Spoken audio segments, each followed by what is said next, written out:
paz, amados irmãos. É uma grande honra estar aqui novamente pregando aos irmãos e uma grande responsabilidade. Nós estamos seguindo com a carta de Romanos. No domingo passado, o pastor Ricardo expôs os versículos 1 a 2 de Romanos 12, e hoje nós vamos seguir a leitura de Romanos 12. Eu gostaria que você abrisse a sua Bíblia na carta do apóstolo Paulo aos Romanos, no capítulo 12, nós iremos ler dos versículos 3 a 8. Romanos 12, 3 a 8. Que nos diz, né?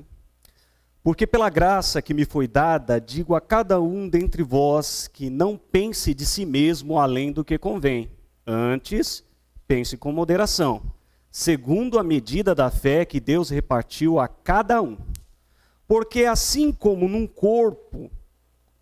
só corpo temos muitos membros, mas nem todos os membros têm a mesma função, assim também nós, conquanto muitos, somos um só corpo em Cristo e membros uns dos outros. Tendo, porém, diferentes dons segundo a graça que nos foi dada, se profecia, seja segundo a proporção da fé, se ministério, dediquemo-nos ao ministério, ou o que ensina, esmere-se em fazê-lo, ou o que exorta, faça-o com dedicação, o que contribui com liberalidade, o que preside com diligência, quem exerce misericórdia com alegria. Amados irmãos, quando o apóstolo Paulo ele começa a abordar os assuntos presentes no capítulo 12 de Romanos, ele vem de uma sequência de explicações sobre o futuro de Israel, e da sua rejeição perante a postura de não aceitar a Jesus Cristo como Senhor. Israel é rejeitado por essa situação. Conquanto Paulo trabalha algo extremamente importante para mim, para você e para todas as nações do mundo, porque a rejeição de Israel proporcionou a minha e a sua aceitação em Cristo Jesus, em Deus, como ramos enxertados na oliveira original.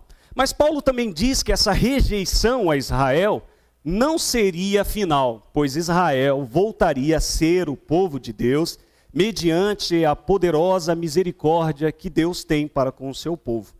E isso, Paulo está tratando de uma doutrina que nós chamamos de eleição.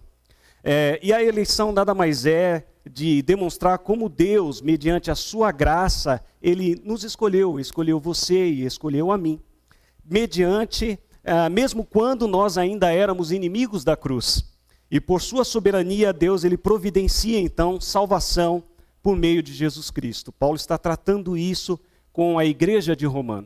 Assim sendo, no domingo passado, nós, juntamente com o pastor Ricardo, nós aprendemos que nós devemos apresentar nossos corpos como sacrifício vivo a Deus. Dessa forma, apresentando os nossos corpos como sacrifício vivo, nós saberíamos qual é a boa, perfeita e agradável vontade de Deus. Ou seja, Paulo está guiando a comunidade aos romanos, nos 2 primeiros versículos, em seu relacionamento com Deus. Mas agora, nos versículos 3 ao 8, Paulo volta a sua atenção ao relacionamento que nós devemos ter com nós mesmos. E talvez seja esse um dos grandes desafios de todo cristão, se dar bem consigo mesmo. Eu preciso me dar bem comigo mesmo. Paulo demonstra que Deus, em sua infinita misericórdia e graça, Ele nos presenteou, Ele nos deu presentes que podemos chamar de dons. E esses dons, eles auxiliam a nossa vida enquanto aqui vivemos. E estes presentes, nós podemos compreender através deles qual é a minha missão e qual é a sua missão. Muitas vezes esse nosso entendimento de qual é a nossa missão, ela é clara, e outras vezes nem tanto. Mediante essas questões, eu convido os amados irmãos que estão aqui na igreja, juntamente com os nossos irmãos que estão em casa, para analisarmos os preciosos presentes e ensinamentos contidos nos versículos de 3 a 8 dessa epístola de Paulo aos Romanos. Porque se você entender algumas coisas que estão presentes nessa epístola, você vai entender o que significa uma vida com propósito. E é esse o tema central daquilo que eu queria falar nesta noite, daquilo que Deus pôs no meu coração. Uma vida com propósito. E uma vida com propósito, ela começa quando eu entendo que a graça de Deus nos concede dons. Romanos 12:3 diz assim: porque pela graça que me foi dada, a graça que me foi dada. Também Efésios 4:7-8 diz assim: e a graça foi concedida a cada um de nós, segundo a proporção do dom de Cristo. Por isso diz, quando ele subiu às alturas, levou cativo o cativeiro e concedeu dons aos homens. Paulo quer que, logo de início, Paulo quer que nós avaliemos e entendamos quais são as nossas responsabilidades neste mundo, a partir das habilidades que Deus nos concede por sua infinita graça. A graça que Paulo se refere, é muito interessante os irmãos notarem isso, é a mesma graça que ele escreve no início da carta. Em Romanos 1:5, Paulo diz que ele é um apóstolo porque ele sabia que somente pela graça de Deus ele era apóstolo. Os dons que Deus nos concede, eles são ferramentas para que possamos exercer nosso propósito aqui nesta terra, cumprindo assim a boa, perfeita e agradável vontade de Deus. Mediante esta graça, encontramos na sequência que Paulo está lendo, Paulo está orientando a igreja de Romanos, duas recomendações. Em Romanos 12:3 ele diz: digo a cada um dentre vós que não pense de si mesmo além do que convém. Antes pense com moderação, segundo a medida da fé que Deus repartiu a cada um. E quando nós observamos essa orientação, como eu disse, essa avaliação de si mesmo, nós podemos incorrer em dois grandes perigos. E o primeiro dele é o complexo de superioridade. No livro de Crônicas, 2 Crônicas 26, nós encontraremos um relato fantástico na Bíblia. Crônicas é um livro que se preza a dizer os atos de que os reis de Israel fizeram em seu tempo de vida. E em 2 Crônicas 26, você vai encontrar a história do rei Uzias. O rei Uzias, diferente dos outros reis de Israel, ele fez, de início, a Bíblia diz que ele fez a vontade de Deus e algo que agradava o coração de Deus. Uzias, ele consegue consolidar, e não era uma coisa muito fácil, mas ele consegue consolidar o povo de Judá. Ele consegue, em vários aspectos da nação, fazer Judá destacar das outras nações. A Bíblia nos diz que ele se tornou um rei extremamente forte. Ele era um estrategista, era um servo de Deus, e como diria os adolescentes, o moleque estava voando. Uzias era esse cara. Uzias era admirado, era assim, meu Deus do céu, é Uzias. E a história conta um relato de um campeão, um cara que veio para detonar. E até o versículo 15 da história, de 1 a 15, você fica assim impressionado como Uzias se fortaleceu, como ele se tornou o cara. Mas quando começa, o versículo 15 ele termina assim: divulgou-se sua fama até muito longe. Uzias era popular, porque foi maravilhosamente ajudado até que se tornou forte. Termina o versículo 15. Começa então o versículo 16, um pulinho, versículo 16. Mas, já é contraditório, havendo-se já fortificado, chegou lá, se formou, conseguiu, campeão, exaltou-se o seu coração para a sua própria ruína e cometeu transgressão contra o Senhor, seu Deus. E aí ficam umas questões: o que aconteceu com Uzias? O que houve? Como um campeão termina os seus dias, como diz os versículos 21, olha como termina os dias de Uzias. Assim ficou leproso o rei Uzias até o dia da sua morte e morreu. Por ser um leproso, morou numa casa separada, porque foi excluído da casa do Senhor. Como pode alguém que começou tão bem, uma história de um campeão, alguém tão, vai dar certo, esse dá certo, está no caminho certo. Sabe por que isso ocorreu? Porque Uzias achava que ele era bom demais. E passou a uma super autoestima, que culminou em um orgulho destrutivo. Quando nós não analisamos o nosso próprio eu, nós temos a tendência de achar aquilo que o povo diz, né? Se acha a última bolacha do pacote. E se é a última é porque ninguém quer, né? Mas enfim, se acha a última bolacha do pacote. E é uma coisa interessante, irmãos, somos nós, viu? Às vezes eu me acho. E às vezes eu tenho certeza. É pior. Às vezes eu me acho. E às vezes eu tenho certeza. É pior do que se achar. Quando o orgulho ele entra no nosso coração, fica difícil de conviver conosco. É a pessoa que ela só acha que ela está errada quando ela pensou que ela estava errada. Fica difícil uma convivência assim. E para um cristão, isso aqui, irmãos, o orgulho é um veneno para a graça de Deus em nós. Não tem como. É água e óleo. Graça e orgulho não coaduna. É um aqui e outro lá. Não há espaço para soberba, arrogância, orgulho num coração que foi salvo pela graça. Não tem como. Tudo o que temos, o que somos, vem da bondade de Deus. Deus derrama sobre nós, inclusive, a vida. Imagine agora, irmãos, eu gostaria que você pensasse agora. Um dos quadros mais importantes da humanidade está no Louvre, um museu na França. É um quadro que eu não vejo graça, mas é o retrato de uma moça chamada Mona Lisa.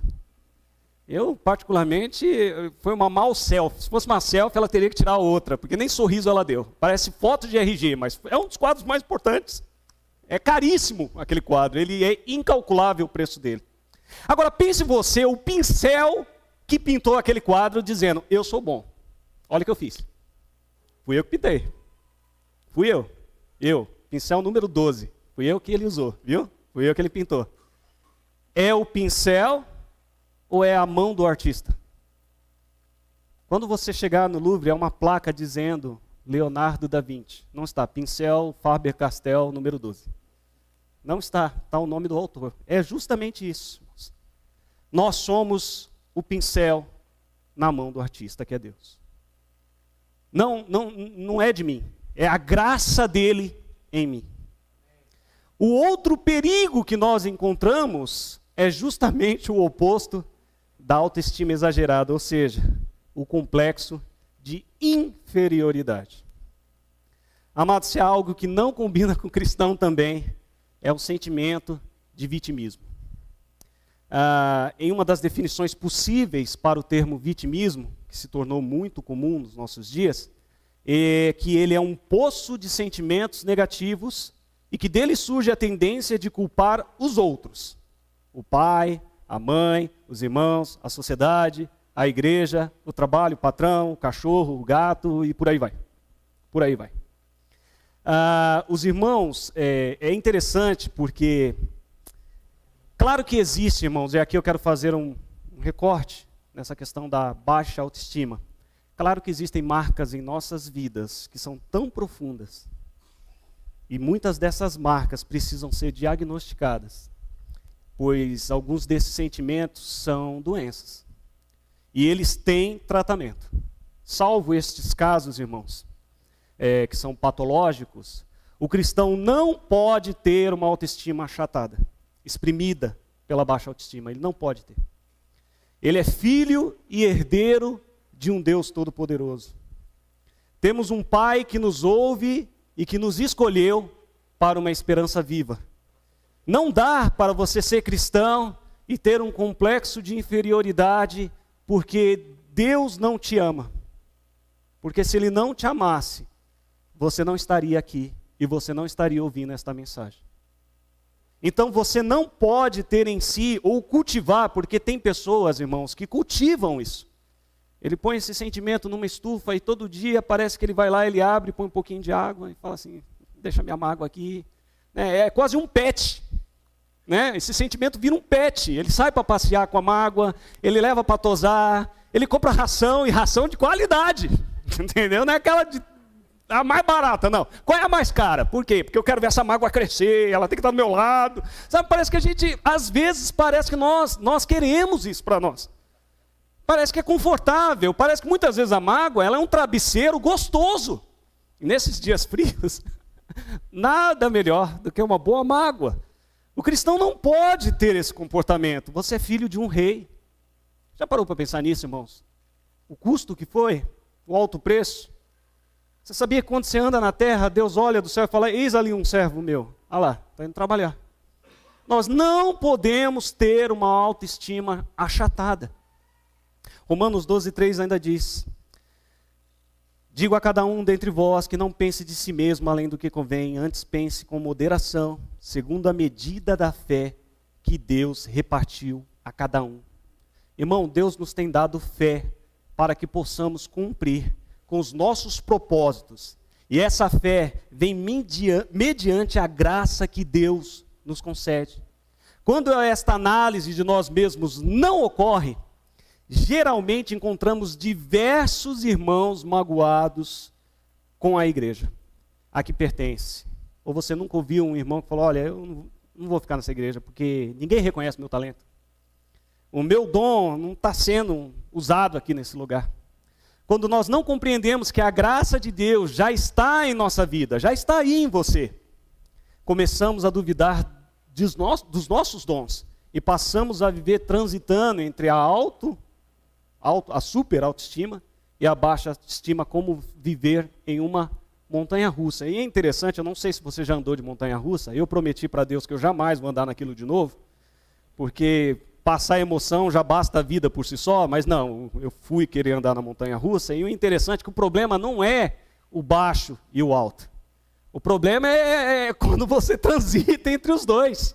Quando você está lá em cima e você fala, nossa, eu estou bem, e de repente, não está não. O negócio desce de uma velocidade, e as emoções ficam justamente descontroladas. As emoções não se descontrolam numa montanha-russa quando você está em cima ou está embaixo.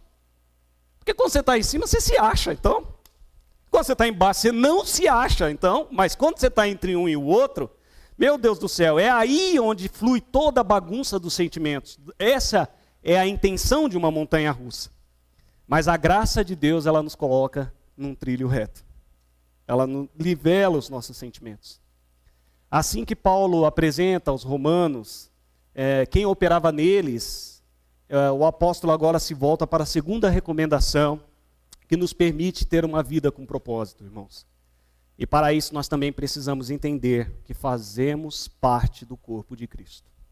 Romanos 12:4 diz, porque assim como num só corpo temos muitos membros, mas nem todos os membros têm a mesma função. Assim também nós, conquanto muitos, somos um só corpo em Cristo e membros uns dos outros. Paulo usa constantemente a metáfora do corpo em suas epístolas e suas cartas. Para você ter uma ideia, em Efésios e Colossenses ele fala de Cristo como cabeça e a igreja como corpo. Romanos e Efésios também ele enfatiza as diferentes funções dos membros do corpo. Nós somos muitos e ao mesmo tempo somos diferentes em nossas habilidades e em nossos dons. Que coisa interessante. Contudo, somos um só corpo em Cristo e membros uns dos outros. A ideia central é que cada cristão é uma parte viva do corpo de Cristo e que cada um de nós tem uma função espiritual a exercer. Cada cristão tem dom ou dons, alguns têm mais, outros têm menos. E o que é interessante, irmãos, é que esses dons são usados para aperfeiçoamento dos membros. Em resumo, nós pertencemos uns aos outros, ministramos uns aos outros e, principalmente, nós precisamos uns dos outros.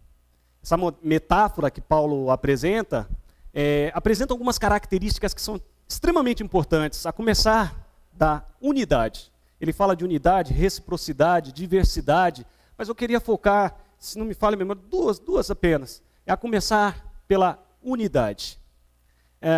Semana passada, o pastor Ricardo falou do jogador Cristiano Ronaldo. Isso porque ele nunca viu o Ronaldo da Fátima jogar. Isso ele nunca viu. E gostaria de dizer aos irmãos que eu já peguei um pênalti do Ronaldo. Tudo bem que ele escorregou na hora de bater na bola. E bateu em mim. Eu fiquei com medo que ele ia bater o pênalti, eu fiquei parado. Falei, vai que é gol e eu não sofro. Mas ele conseguiu acertar a minha cabeça. E foi bem dolorido. O Ronaldo joga muito bem, viu? Ronaldo da Fátima aqui. Está contundido, mas ano que vem joga, né, Ronaldo? Amém. Então, quando nós falamos de um atleta de alta performance, do Ronaldo da Fátima... Não, Cristiano Ronaldo. Desculpa, Ronaldo. Vamos para lá, né? Quando nós falamos de alguém como Cristiano Ronaldo, parece que você tem um nome Ronaldo, você já joga bola, né? É Ronaldinho Gaúcho, Cristiano Ronaldo, Ronaldo Fenômeno, Ronaldo... Põe o nome do seu filho de Ronaldo que vai jogar bola, enfim. Quando nós falamos desse atleta de alta performance, mas ele sozinho, ele não é um time. Ele é um super atleta. Mas ele sozinho, ele não é um time. Se não tiver goleiro, zagueiro, outros atacantes e companheiros, inclusive pessoas que não estão no campo, preparador físico, médico, nutricionista, fisioterapeuta, se não tiver outras pessoas na equipe, ele não se resume sozinho a ser um superatleta. Que importaria o empenho desse atleta se ele fosse sozinho? Cada dia mais, e isso aqui, irmãos, é extremamente sério, cada dia mais as empresas buscam pessoas que saibam trabalhar em equipe. Cada dia mais. Pessoas que saibam trabalhar em comunhão, em harmonia, em um time, que faça parte de um todo. Não é diferente no corpo de Cristo. Posso não ser um coração no corpo de Cristo, mas sem os meus pés não há sustentação, nem equilíbrio e nem direção. Sem as mãos não há contato, não há força, não há apoio. Nem defesa, por aí vai. Um corpo, ele se traduz em unidade, em diversidade de membros e de órgãos. Sobre a reciprocidade, quando não há uma reciprocidade em harmonia no corpo, nós podemos desenvolver doenças sérias, como o próprio câncer e a falência de órgãos. Quando um órgão trabalha mais do que outro órgão, ou quando um órgão dá falência, ele traz problema para o corpo inteiro. Não é um problema só do coração. Ele teve um ataque cardíaco, e o resto do corpo? Você faz essa pergunta? Quando alguém fala, pessoa tal teve um ataque cardíaco. Mas e o pulmão, tá legal? E o pâncreas, está funcionando? O problema é do coração. Não, o problema é do corpo. Quando um rim não funciona, o problema é do corpo. Não é do rim, é do corpo inteiro. Se tem uma coisa que é cruel, é quando você bate aquele dedinho.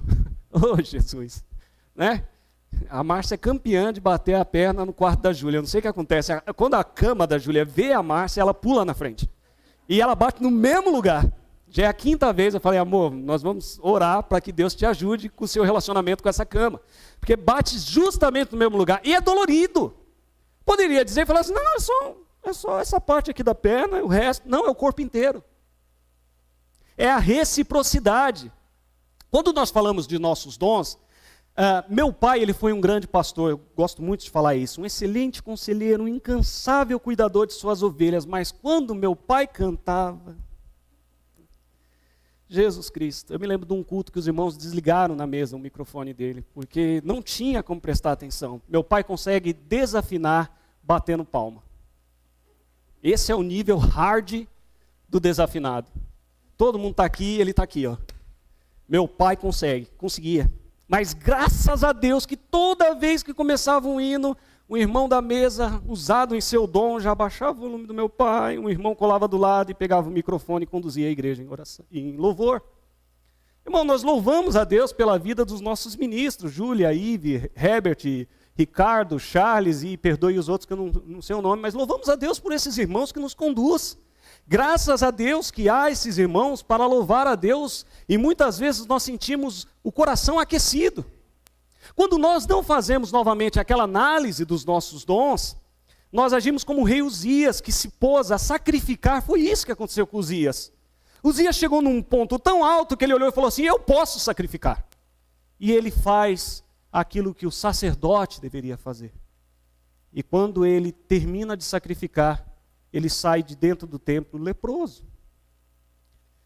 Um pulmão não pode fazer a função de um coração. mas pode dar todo o apoio ao coração, que precisa funcionar e levar a vida da ponta do pé até o topo da cabeça. Somos muitos membros, irmãos, mas somos um só corpo em Cristo Jesus. Assim também nós, conquanto muitos somos um só corpo em Cristo e membros um dos outros. Por fim, meus amados irmãos, para que a nossa vida seja uma vida com propósito, nós precisamos compreender que nossos dons são para glorificar a Deus em todos os lugares. Versículo 6 diz: tendo, porém, diferentes dons segundo a graça que nos foi dada. Se profecia, seja segundo a proporção da fé. Se ministério, dediquemo-nos ao ministério. Ou ao que ensina, esmere-se no fazê-lo.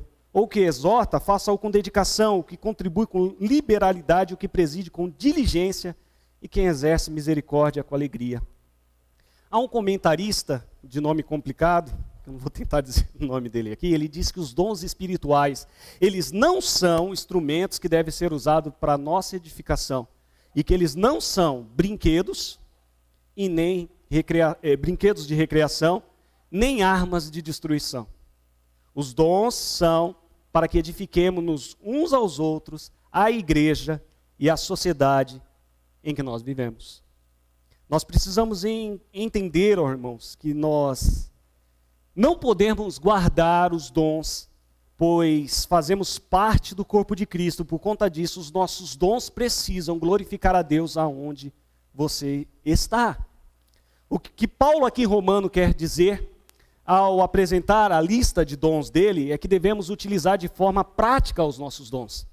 Ou seja, o que eu farei com esse dom aqui na igreja e amanhã, que é segunda-feira? O que você vai fazer com o seu dom amanhã, no convívio com seus colegas no trabalho e principalmente com a sua família? As três principais passagens que descrevem os dons espirituais, elas se encontram em Romanos, de 12, 6 a 8, 1 Coríntios 12, 4 a 11, também Coríntios 12, 28. Nestas listas, Paulo apresenta de forma didática, demonstrar alguns dos muitos dons que existem. Entretanto, e aqui eu gostaria de chamar a sua atenção, você pode pegar cada uma dessas referências e se você quiser ao final, você pode me pedir, eu te mando até no teu WhatsApp. E você pode estudá-las assim, não são listas extensivas, listas que você fala, meu Deus do céu, que parece uma lista telefônica. Não é. São listas pequenas, que Paulo tenta mostrar alguns desses dons, mas em todas as listas, vocês podem procurar. Não há nenhum dom de espectador, nem o dom de consumidor da fé, ou o dom de vir para a igreja e ficar sentado. Não há esse dom. Todo cristão precisa entender que todos nós temos dons. E não há um só cristão que não tenha nenhum dom. Palavras de pastor Noedi, me lembro muito bem disso, né? Foi a primeira conversa que eu tive com ele, né? E o que é interessante é que 1 Coríntios 12, 31 ainda diz que você pode buscar obter mais dons, porque ele diz, entretanto procurai com zelo os melhores dons. Nossos dons são para glorificar a Deus, para a anunciação do reino de Deus. Em sua lista, Paulo demonstra que os dons, alguns dos dons que estão na lista que Paulo diz aqui, que nós lemos, são inclusive para a vida diária, como o dom de misericórdia. Irmão, nós precisamos ter misericórdia com esse mundo. Ontem eu dizia aos adolescentes que uma das grandes perguntas que se faz nos dias atuais é: onde está o amor? Onde está a misericórdia das pessoas? Esse dom está aí com você. Nós precisamos de usar de misericórdia no nosso dia a dia. Ou até mesmo o dom de ministério, que aqui é traduzido do grego, uma palavra chamada diácono. Diaconia. Está ali o irmão Clarismar, o irmão Renê, que estão ali na porta. Isso é diaconia, serviço. Sabe o que isso significa, irmãos? Que nós precisamos usar os nossos dons nos nossos relacionamentos diários. Há exemplo disso. No dia 27 de setembro de 2015, um programa de televisão, eu não vou dizer o nome, que é o Fantástico, Aprendi com o Ricardo, com a Coca-Cola. Ele apresentou um quadro chamado Chefe Secreto. Olha que coisa interessante. O quadro convidava diversos diretores de empresas multinacionais famosas, com grande expressividade no mercado ao qual elas eram inseridas, a se disfarçar de novos funcionários e percorrer os setores da empresa. Olha que coisa legal, né? E justamente no programa em questão, um empresário chamado Preso Estivale, de 46 anos, ele consegue se disfarçar e visitar um dos postos de trabalho em Guarulhos, de uma grande empresa de distribuição. E lá ele encontra um rapaz chamado Marcos Gomes da Silva. Olha que coisa, ele era líder de logística, o Marcos Gomes da Silva. Chegaram para o senhor Marcos e disseram, olha, esse rapaz aqui está entrando na nossa empresa e ele vai trabalhar do seu lado. Ele não sabia que o rapaz que estava entrando na empresa era o dono da empresa, da multinacional de logística. Ele, líder de logística, deram para ele. Falou, é esse cara aqui que você vai treinar hoje. O dono da empresa disfarçado de funcionário. Que responsabilidade, né? O Marcos, ele chamou tanta atenção do chefe, porque ele era paciente, ele sabia ensinar, ele fazia o trabalho corretamente e sempre aconselhava os seus subordinados, a sua equipe, a fazer um melhor, como se estivesse fazendo para Deus. E não foi só pela forma como ele tratou o chefe disfarçado, mas pela forma como ele dava o exemplo. Marcos chegou a dizer e aconselhava os seus subordinados que, como eu disse, eles deveriam fazer tudo como se fosse para Deus. Que coisa, né? Em conversa com os sócios da empresa, o próprio Pedro Estivale, o dono da empresa, ele comenta, realmente é um líder nato. Ele dá o exemplo, se preocupa com a vida das pessoas, sabe ensinar muito bem, ele tem uma história de vida maravilhosa, isso é o dono da empresa, após o programa, dando testemunho do funcionário. É um homem fora de série, um exemplo de vida profissional, sendo o comentário do empresário. E sabe o que é o mais interessante? O Marcos Gomes, ele é obreiro, diácono, em uma denominação. Ele dá um exemplo de caráter, sem saber que estava sendo analisado pelo dono da empresa. São através, irmãos, dos nossos dons, que o mundo vê as obras que nós fazemos e glorificam a Deus. Nossos dons precisam ser usados aonde você está, aonde Deus te colocou. Seu dom precisa glorificar a Deus na igreja, em seu trabalho. Irmãos, eu falo isso novamente, principalmente em sua família. Deus nos usa onde nós estamos e esse é o sentido de uma vida com propósito. Quando nós nascemos, irmãos, nós temos um propósito em nossa existência, que é glorificar a Deus. Todo homem que vive no pecado, ele está fora desse propósito original. Deus nos concede dons para que eles edifiquem a igreja, nossas vidas, a sociedade em que vivemos. E é interessante notarmos que nesses dias que estamos vivendo, não é só esses dias, mas há muito tempo, uma das maiores queixas das pessoas é que a vida não tem sentido. Há um vazio tão grande dentro das pessoas que, por mais que seja uma ironia, esse vazio preenche tudo. É vazio e preenche tudo. Para se ter uma ideia, segundo a BBC News, o brasileiro, por conta da pandemia, ele perdeu 2 anos de expectativa de vida. Então, se você queria chegar até os 120, sorry, você só vai até os 118. Muitas pessoas estão perdendo muito mais do que a esperança. Elas estão perdendo a vida. A vida não tem sentido. Entretanto, esse sentido está dentro de nós. É algo que nos atrai, que nos chama, nos impulsiona, nos move em direção a algo maior que nós mesmos. De um amor que nós buscamos, e como diz a letra de uma música, que a pessoa diz, eu quero um amor maior que eu. E este amor é justamente o nosso propósito de existência, nossa essência de adorador. Quando nos prostramos diante de Deus, entendemos que não se trata de mim, não se trata de você, se trata dele. Nosso Pai em misericórdia nos concede dons para que possamos viver esta vida de forma a adorá-lo em tudo o que nós fazemos.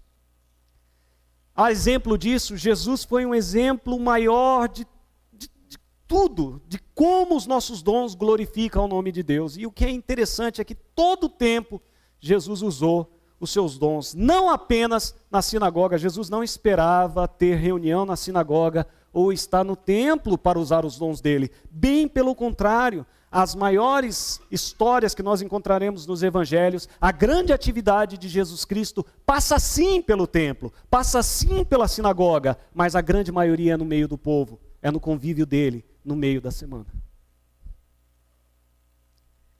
Onde Jesus estava, ali ele ensinava, ali ele curava, ali ele salvava, e ali se reunia uma grande multidão.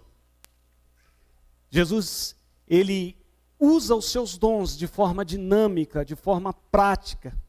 E o que é mais interessante é que após Jesus Cristo, os apóstolos também. Veja como Jesus atraiu aqueles homens, como os dons que Jesus usou, deu o exemplo de forma que os apóstolos também fazem a mesma coisa, ao ponto dos mestres da lei terem certeza e reconhecerem que os discípulos estiveram com Jesus, pois as obras deles eram muito similares. Assim, resplandeça a vossa luz diante dos homens, para que vejam as vossas boas obras e glorifiquem ao vosso Pai que está nos céus. Mateus 5:16.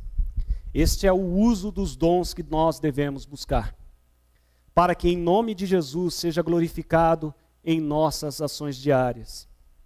É em casa, é no trabalho, e aqui um lugar que é extremamente delicado de usar o nosso dom, é ao volante, que nós precisamos fazer que o nome de Jesus seja glorificado. Os nossos dons precisam brilhar nesses locais.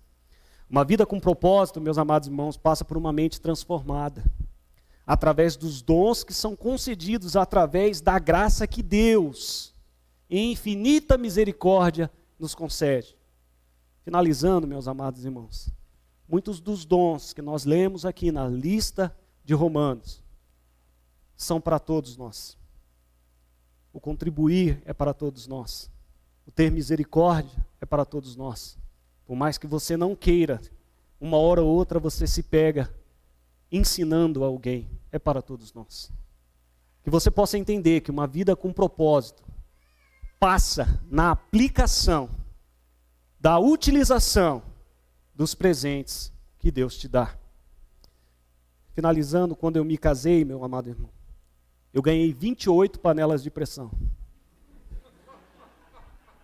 Eu não sei se era uma simbologia para dizer que o casamento seria uma pressão. E chegou uma hora que as pessoas iam em casa e eu falava, já que você veio me visitar, eu vou te dar um presente. Adivinha? Uma panela de pressão, 28. Eu falei, gente, eu acho lindo esses casais novos que fazem lista de casamento. Eu descobri depois que tinha casado que eu tinha que fazer uma lista. Enfim, eu acho que houve uma promoção de panela de pressão e eu ganhei 28. E entre as panelas, a gente já estava tomando café na panela de pressão, não tinha xícara. Você via a pessoa, você quer uma clock, você quer 12 litros, 13 litros de café, uma coisa... Jesus. Mas no meio das 28 panelas de pressão, tinha uma caixa. E eu coloquei em cima do armário da cozinha, e depois da 27ª panela de pressão, eu falei, não vou abrir mais nada não, eu já sei o que tem ali dentro. O que tem ali dentro?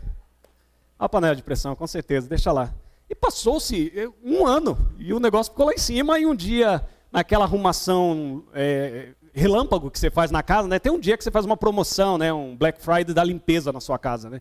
Tira as coisas do lugar, dá uma loucura. Aí aconteceu com a gente, e eu olhei para a caixa e falei, Márcia, o que é essa caixa aqui em cima? Ela falou, não é sua? Eu falei, não é sua? Quer dizer, isso não é minha, não é sua, está na nossa casa, é nossa, né? Obviamente. Vamos abrir? Abrimos. Adivinha o que tinha dentro? Não, um multiprocessador. Insista, irmão. Sempre no último tem uma bênção. E eu olhei e falei, Jesus Cristo, quanto tempo esse negócio está aí? Um ano, multiprocessador, Valita, não era desses modernos, porque, irmãos, eu não vou dizer quando eu casei, mas foi bastante tempo atrás. E eu olhei para aquilo e as instruções estavam em chinês. Eu olhei, homem, ele tem em si um dom, o dom de achar que ele sabe de tudo. Eu conserto, eu faço, né? Meu pai tinha esse dom. Uma vez ele estourou um cano da parede com um prego, porque ele achou que ali não passava um cano, então sabia de tudo, enfim. E ali eu olhei, eu tentei montar e depois da 20ª tentativa eu joguei o negócio de lado e falei assim, cansei, isso aqui está quebrado. Está quebrado, eu não sei montar esse negócio, eu não sei. Passados-se uns 6 meses, uma cunhada veio na nossa casa e falou, vamos fazer um bolo, Márcio? Ela falou, eu não tenho batedeira. Ela falou, e esse multiprocessador? Eu falei, isso aí está quebrado. E ela, com toda a calma do mundo, oh Jesus, que vergonha que eu passei. Ela simplesmente olhou no multiprocessador que havia uma seta na base e uma no copo. E que quando as setas estavam alinhadas, o negócio funcionava. O problema é que aqui estava a seta da base e eu tentava aqui, ali, lá, cá. E quando ela encaixou, o negócio começou a funcionar. Eu falei, Jesus, que vergonha. Muitas vezes nós achamos que os nossos dons, nós encaramos os nossos dons, ou como uma panela de pressão, ou como um multiprocessador que está em chinês. A grande verdade, meus irmãos, é que você vai descobrir para que serve o seu dom quando você parar de olhar para você mesmo e olhar para aqueles que estão necessitados. A partir do momento em que você colocar o seu coração na obra de Deus e naqueles que estão ao seu redor, você se tornará um cristão melhor. Eu acho interessante, nós temos ainda aquele pensamento de deixar um país melhor. Nós queremos um país melhor, nós queremos uma nação melhor, nós queremos um emprego melhor, um casamento melhor, uma família melhor.